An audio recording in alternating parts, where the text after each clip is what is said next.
So we'll wrap this up with a panel discussion Q&A kind of thing. First things first, I have a number of questions I could ask, and I could do a few to start us off, but really it's, you guys came to this conference, so does anyone here have a question to address for the group? So I'll start here. Hey, whoa, this thing's sweet. Hello, everyone. So I want to ask a question about where the confluence of consulting and front end. So as you might know, front end people like to do lots of debating about which framework is the best. So when you go into a project, and actually, like, I like to think of it in terms of construction. So you may have two contractors in Home Depot arguing whether like the Makita skill saw is better than the Milwaukee skill saw. At the end of the day, you're not building the house, which is what you're hired to do. So at some point, you need to decide which skill saw you're going to buy and just get to work. So when you go onto a job site, to use another construction analogy, what constraints or factors do you use to decide which framework is a best fit for that project? And then as the project progresses and you're working perhaps with your clients and developers that are, that work for the client, not for Chariot, how do you steer them on a narrow path so that you limit the amount of bike shedding? Who wants to take that? Go ahead. I'll start. So the client I'm working for right now actually came to us and I guess I'd already pretty much made the decision to go with Angular. They described to us what they were doing, and we kind of said, yeah, that's probably a good choice for you. And I think there are the things that I think we all said was, well, Angular is great if you're doing large applications, you're doing a lot of applications, your team is not a bunch of JavaScript experts, you're kind of back-end guys doing front-end work, versus another team might be more JavaScript heavy team, and in that case, React might be what you want to use. So it's all. I don't like to see the argument about which one is better, because the answer is depends. Speaking of Dimitri. Yeah, right. That was Where's his this favorite line. It depends on what the situation is. What kind of software you're building. What does your team look like? I'm going to actually steal an answer that I've heard from conversations that we've had internally that another consultant used that isn't here to defend himself. But I think often more frequently the situation you find yourself in is that even internally at the client, like there might be two different parties that are kind of arguing over what is the better framework to choose. And where you have to tread carefully is that you as the consultant a lot of times end up being the tiebreaker, right? And it's like, oh, well, this external guy said we should use React, so let's go with React. And the biggest consideration, to Rich's point, is it's more about the team of people that you have than it is like about the pros and cons of the framework, right? Like if you've got a bunch of guys that have been writing JavaScript and were like backbone developers and have been doing this for a while, and they have opinions about NPM packages that are already out there, then React probably is the right choice for you. Whereas, to Rich's point, there's the flip side of that tends to be Angular. I also have a quick comment on that too. I think one of the reasons we don't pick sides in tech, we pay attention to what's out there, but we don't say we're only going to use Angular. We're only going to use Spring. We're only going to use whatever, is because you don't have that choice in many cases. And you don't want to come in with a bias that's so strong that you won't listen to what your customers need. So that's what I think we always try to err on the side of how open can we be and give you options, tell you what our possible biases are and why we like what we use, but not force you to use a technology that doesn't make sense for the company. And sometimes we'll walk away from an engagement because it just is absolutely not the tech that we feel we can succeed on.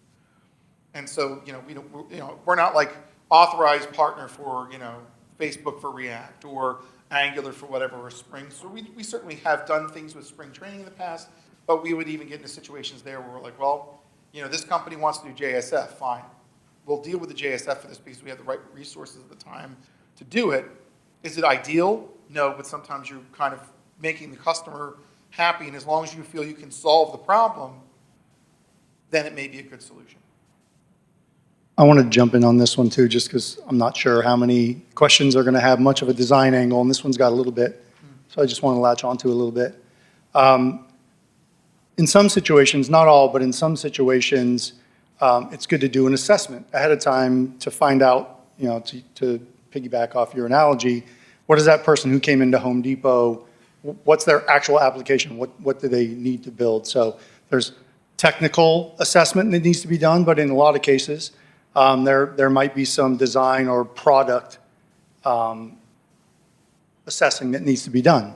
So ideally, we'd like to come in and help figure out exactly what it is. So if they just need to cut 1 million 2x4s a day, one of the saws might be better than the other. But if they need a lot more precision, then the other saw might be the better saw.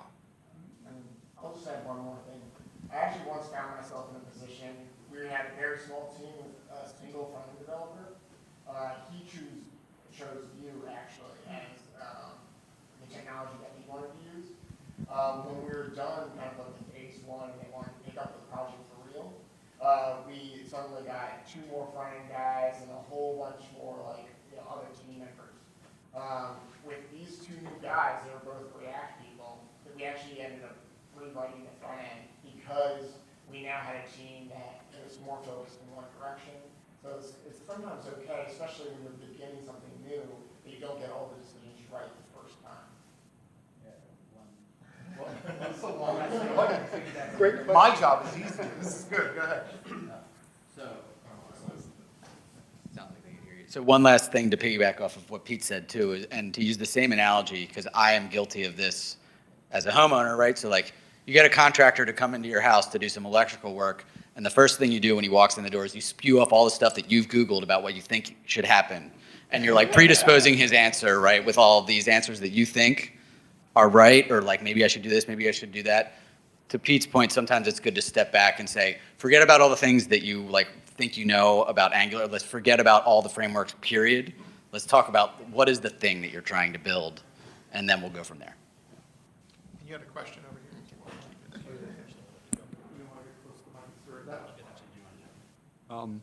So do you have any examples or reasons why you use Vue over React?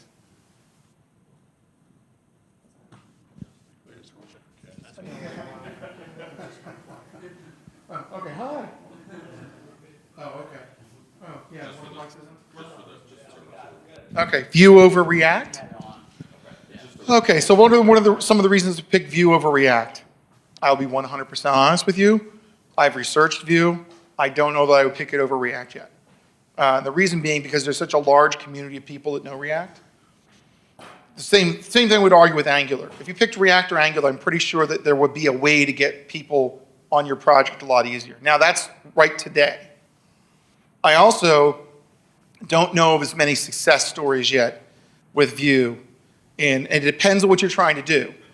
I understand that there's some companies locally that are starting to switch to Vue, and I guess there's a meetup tonight, which is great, and I think that's good for the community. I need to spend more time, so I don't think I'm qualified to give a good answer for that, but if I had to do a gut check of pick a framework to use for a greenfield project, it would probably be a distant third at first. Maybe once there's a groundswell of people really using it, that we see sales interest, that's always what tells, like for me, if there's enough people calling and asking about it, I don't want to be the first ones in with a brand new technology. I'd rather have people clamoring for help in it because they went to it and they need some help, and we look at it and go, yeah, that's a good framework, there's just not enough tech. We haven't had 7 calls this year for people beating our door down saying we need a Vue.js developer. We have had a lot of calls for React and Angular. So for me, and it's more of a supportable thing, I would rather go with a technology that I know has the community, has people doing it in the local area that we could hire people and get them up to speed in it. And I'm not sure Vue is there yet in terms of groundswell. Maybe it's good technically, but I'm not sure it's the time to jump in as a consulting firm to dive deep into it. If a customer that was huge said we need 6 developers in Vue, okay, maybe we have an option for a project. We go into it wide open, we could get a feel for what we want to recommend in the future. But I would still be more comfortable with React or Angular personally. Go ahead. I was just going to ask it a different way. Why have the people who chosen Vue, why have they chosen Vue? And I don't know the answer to that because I need to think- go to the VNUPs to really find out. Yeah, and I think maybe, and this is kind of a fly by the seat of my pants answer, but if you might otherwise have chosen Angular, but you just had some issues with you don't like all the dependencies that they have on RxJS, for instance, and you don't like the Angular JS team took away the event bus that was there before, and you kind of agree with Evan Yeah. then Yeah, Vue sure. is right for you. Yeah, I'm just only giving my But personal perspective. Yeah, on it. but I'm not sure I have a qualified I would agree answer. with Ken just kind of generally that it's still kind of early days. Right. So. That's my feeling. But I did.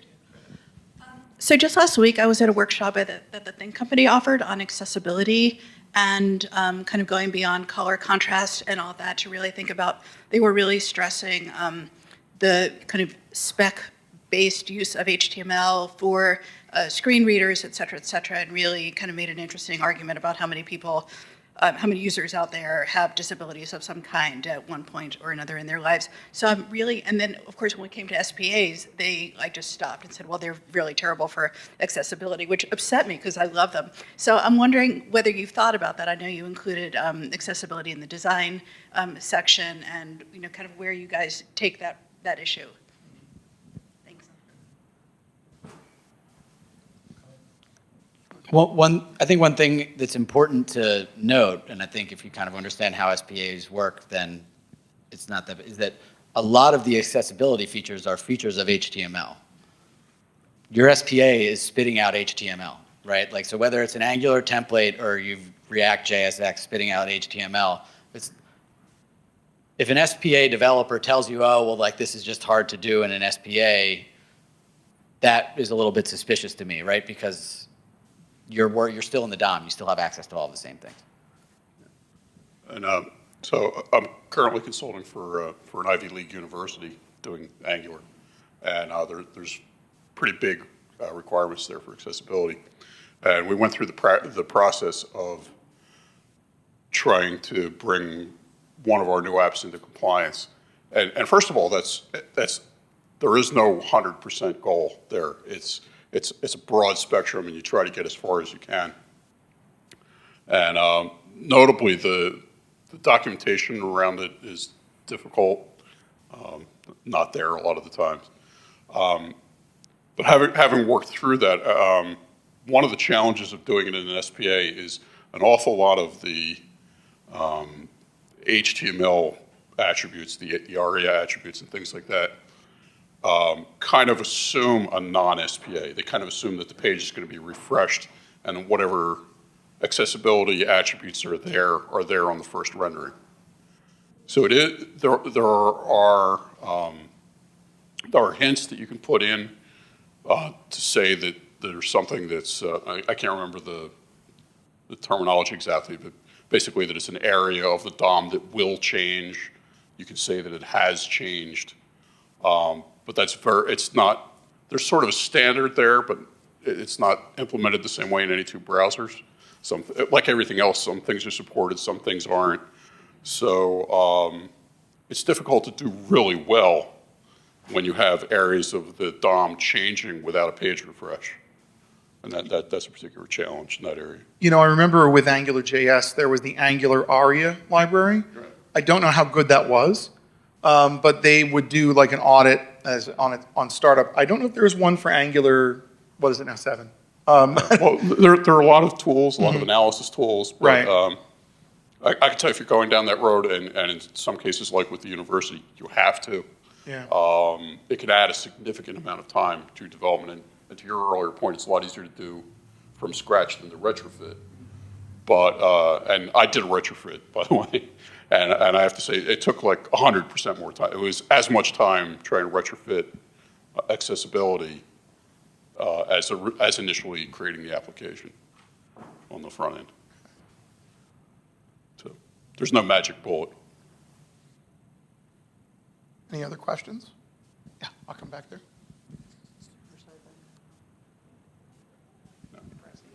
Running. There you go.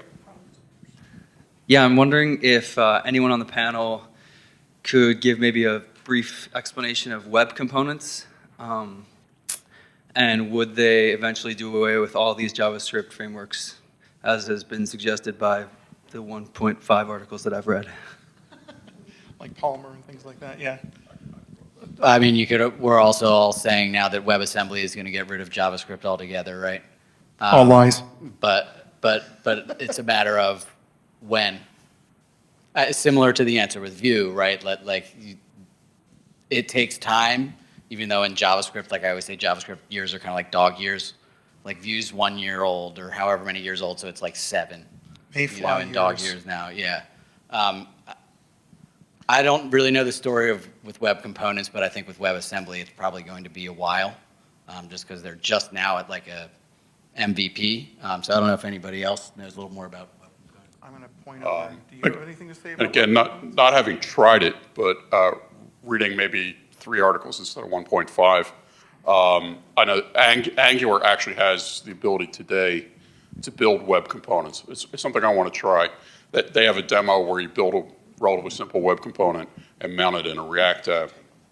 But theoretically, as long as you have a modern browser, you can build one of these, at least in Angular. I don't know, I assume React has a way to do it too. And then use it elsewhere in a plain vanilla plain HTML application, as long as you include the JavaScript for the web component and to use them in each other's libraries. Maybe that'll become a thing, I don't know. Yeah, that's the Angular element API, I think, yeah. Yeah. That they were talking about in Angular. Right. So I wanted to send it over to JB because I want to get your take on it, but you may have a question instead. Yeah, so web components has been around for a long time, and the real problem has been browser support. So you had to have polyfills, and the polyfills were like $40K just for the polyfill, and then you had to make them usable. You needed like some sugar on top to make them like fun to use, and that was an additional library. Some things like Polymer or there's Svelte. So there's a couple different libraries that make web components easy and accessible, and you don't have to do. It's the difference between like making an XHR and using fetch. These syntactic sugars make them easier. So Google has something called lit HTML, and that will be usable within Polymer, and it will also be usable within Angular. And the idea is that what you can do is they're going to get as many web component specifications into the browsers, and over time be able to remove that syntactical sugar so that web components are easier to use. Today, web components are, like the main features of web components are pretty much available in all the browsers, and the polyfills have been, the need for polyfills has decreased dramatically, and as IE11 goes away, it's there. I mean, so the promise of web components is here. You can use them today. It's like something like 93% of browsers, or worldwide 93%, has all the web component stuff you need to do today.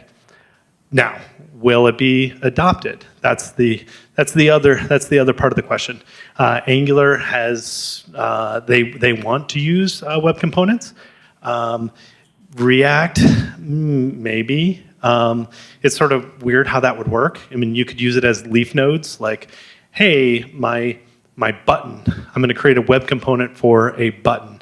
I'm going to create a web component for a couple things. And so they're the very end of your component tree. So yes, maybe. I don't know. I don't think anybody really knows. Google is very, very gung-ho about it. Mozilla is fairly gung-ho about it. Edge said that they're going to implement some of the newer web component specs, but who knows what will eventually happen. I think it's going to require library support like Angular's and React's to make it an actual thing. But hopefully, the browsers will get better and better and better, and we won't need a lot of the stuff that Angular does, and we won't need a lot of the stuff React does, and it'll just be built into the browsers for us. Thanks, JD. No, that's good. Oh, I see you saw the mic, yeah. You could have your own party over there. Anybody else? Okay, I have a couple that I could throw out at you. You're going to pity these. Whoops, turn that off.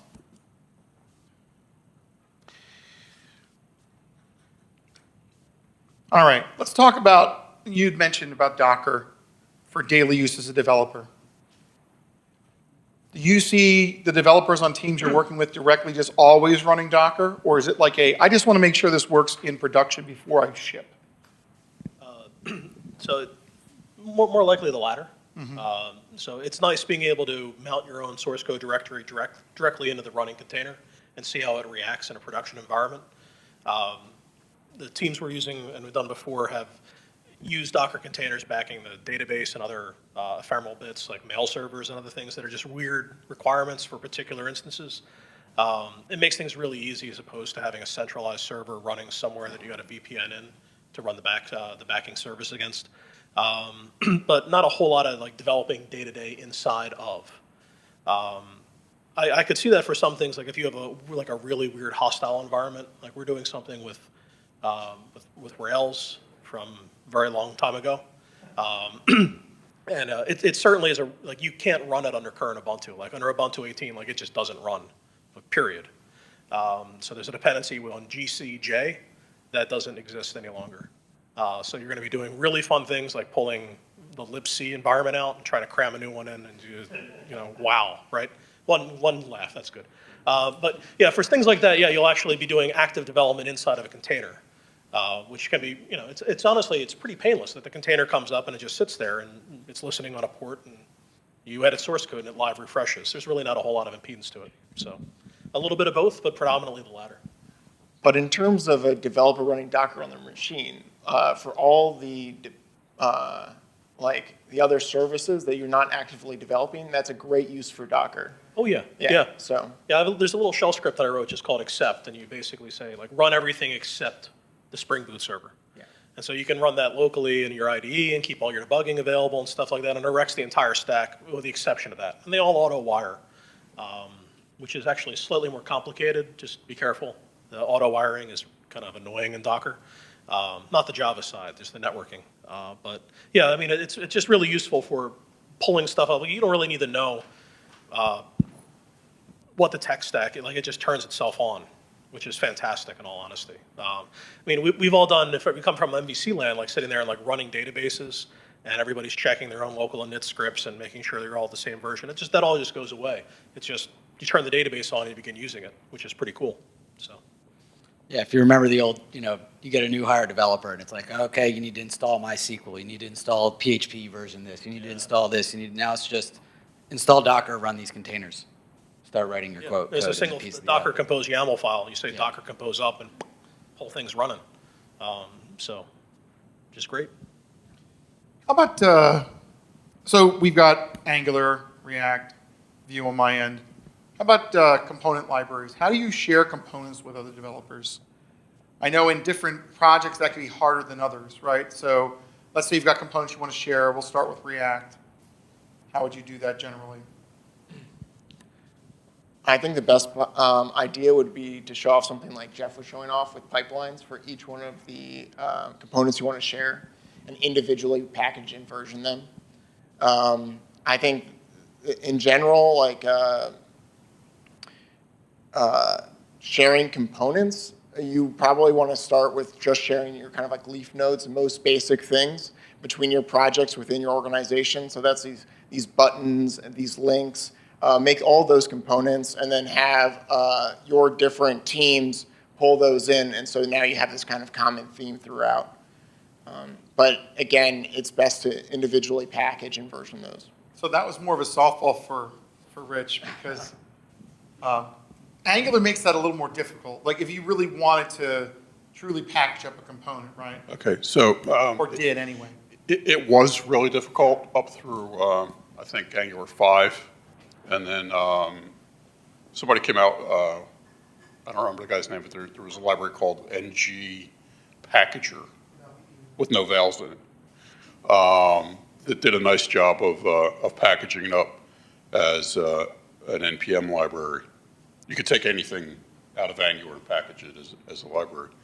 The problem was that Angular didn't, the Google folks didn't really publish the spec for how to do that. So the big UI vendors reverse engineered it, figured it out, but not too many other people were doing that. And this one open source project did it. And then with Angular 6, they actually, and I did that, and that worked really well. And then with Angular 6, they actually incorporated it into the Angular CLI. So now it went from being really difficult to do to like falling off a log. You just say you want a library in your project, and you get a library in your project. Finally. And you deploy it, and you can package it and deploy it to NPM, no problem. And we're doing lots of that at my client. They happen to write a lot of applications, and there's certain pieces that they want in every application.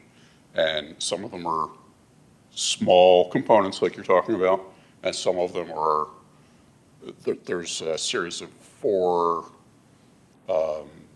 routable components that are whole sub-applications, like admin kind of stuff, like scheduling services and running reports and things like that, that we've packaged up as Angular libraries and put into our NPM repo, and they just get stuck into every application they write. And the research for Vue, I'll come over there. For research for Vue, it looks like most of them are done through Vue mixins.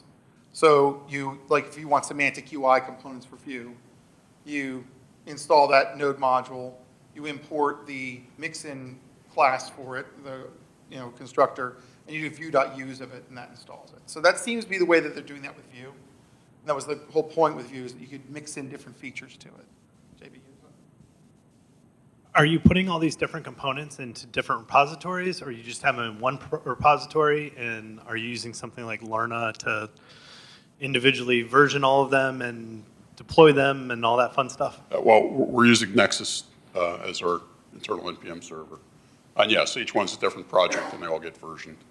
And we have, they're privately named space, so it's at the name of the university / whatever. And it worked, just works. No drama. Okay. We'll do one more. Horror stories with your SPA. I don't have any, I'm safe. I don't have one on Vue. How long, how long do we have? Let's put it this way. The things that you find most challenging that you want to spend the most time on learning as a beginner. Think back to when you were learning React and you were learning Angular. What took you a while to pick up, but if you were telling a new developer, check this out, you might save them some time? So I'll talk about a horror story. It actually kind of relates to the last question. But I was working at a pretty big company, and they had a lot of different sites. They were rebuilding them all in React, and they wanted to create a component library. And so our team was starting to build these components and kind of publish them for use with the other teams. We found out that we were publishing like big blocks of code like big components that took up almost a whole page. And then every team wanted it slightly different. So the churn on each of these components became so hard to manage that our team couldn't deal with it anymore. And so that's when I was saying we should be sharing the smallest amount of things in React, all these Leaf things, and then let the teams themselves compose it. My client learned that the hard way. And so, yeah, it relates back to the other question, but it was definitely, it took some time for us to figure that out. So I have a relatively sizable app that I'm trying to now factor from JavaScript over to TypeScript, having finally seen the light. And I would just say that, first of all, if you can start Greenfield, this is an opinion, but I'm a big proponent of TypeScript. I think if your app is going to get reasonably sizable, you have a reasonably sized team, it's going to be worth it in the end. And we're at 3.1 now, so it's relatively mature. If you're factoring a big app from JavaScript over to TypeScript, don't make the mistake of getting too ambitious and say, I'm going to refactor this really complex kind of root level component that I use everywhere first, because that's where the TypeScript is most interesting, and that's where the type information will be most helpful. You will not have a good time. So you want to, same thing, you want to start out at the leaves on the simple things, get them working, and just work your way up from there. I would say for Angular, it's RxJS. And if you're going to use RxJS and React, RxJS, I mean, it's incredibly powerful. It's a great tool. There's a steep learning curve. I would say that's probably at least 50% of the Angular learning curve is figuring out RxJS. Yeah, TypeScript really helps actually with doing RxJS without types is significantly harder. And one thing I forgot in my presentation actually, so I'm glad you threw this up, is there's a guy named Jay Phelps. He was one of the original RxJS developers, and I think he wrote Redux Observable, who's got a ton of videos and stuff online. He was at Netflix for a while, and now he's, I think, off on his own. His explanations of RxJS through the kind of scope of Redux Observable are actually really good explanations of RxJS in and of itself. So I'll try to remember to add that to the presentation. Jay Phelps is a really good resource, videos online to watch. I'm going to throw a design one in here. It's the one I mentioned right at the end of my presentation, and that's don't let the user experience debt pile up. Every single project I think that I've ever worked on that wasn't greenfield, where I came in, it took untold and massive amounts of time and resources just to fix the things that were already broken and get everything consistified throughout the app, and just try to get the user experience up to acceptable level, let alone any kind of delightful level. So, the more an ounce of prevention there is definitely worth a pound of cure trying to fix it later. I've successfully blocked out all my horror stories with Angular, so I don't remember them at all. But I do have a shadow of a thought about RxJS. I'll double check. That was the same thing. Doing Angular, doing Tour of Heroes, you go, great, I got the Dr. Seuss as my documentation. And you're going through these little happy paths. Okay, and then you hit the RxJS, and it's a brick wall across a freeway. It's really delightfully impersonal. All of the examples are, again, happy path, no error handling, know what happens when my data is, what happens when it comes in the wrong shape, what happens. So it returns success, but it actually has a failure inside it. What do I do? And it's just not there, and you're just spending an infinite amount of time on Stack Overflow or trying to read the source code. And Angular documentation leaves a lot to be desired. So yeah, again, RxJS, and eventually you get your sea legs, but it's really weird. Yeah, the learning curve is, you could directly blame the learning curve on the lack of resources. It is definitely true. I find the way that I try to solve that is by writing lots of small demo apps and tests. Exercise that API, beat it up. Now, some things you can't do that way, right? The old Heisenberg situation we were talking about last night, where something just blows up randomly, you have no idea why, and it's not obvious, and the stimulus that does it, you think you've nailed it, and something else kills it. Okay, that's always going to be there somewhere in some applications. But exercise caution in picking up brand new features before you really know what they do. So writing those little tests using like Stack Blitz or Code Sandbox and just writing tests against RxJS to figure out, does this actually work the way I think it does, will help you a little bit. You kind of have to be scientific and poke it with a sharp stick. Observe the way it works, tweak your approach to it as you learn it better, and don't try to make the whole world of APIs at your fingertips for the first app. Don't go crazy. Create an observable from a big long array. You have observable Yes. of, and then like set a timer that emits one of those numbers every second, and then just try to make it do weird things before you even touch your real source code. Again, having lived the life of, as all of us developers do, and I'm not practicing what I preach, I just tried to use it and kind of just stumbled along and fell on my face 5-6 times before I got it. And if I'd have gone and read the docs and been a good little developer and done things the right way, I would have had a much better time. It's like the jazz musicians woodshedding. They would go back and practice and practice and practice. You have some of that in this trade, and it's because a lot of the rules you learn on the road, and a lot of the documentation just isn't there. I wish it was, but it isn't always. All right, let's give these guys a hand. Really appreciate you guys.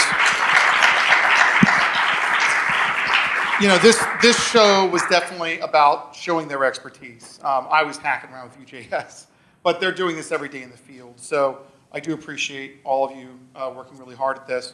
The presentations, we're going to send an email out. There'll be a GitHub repo that'll have all the sample code in it. Just updating it now and tomorrow. So hopefully by the end of the week, we'll get that out to you. And we'll get PDFs of the presentations up to you between now and the beginning of next week sometime. So thank you for attending. We really appreciate it. All right, take care.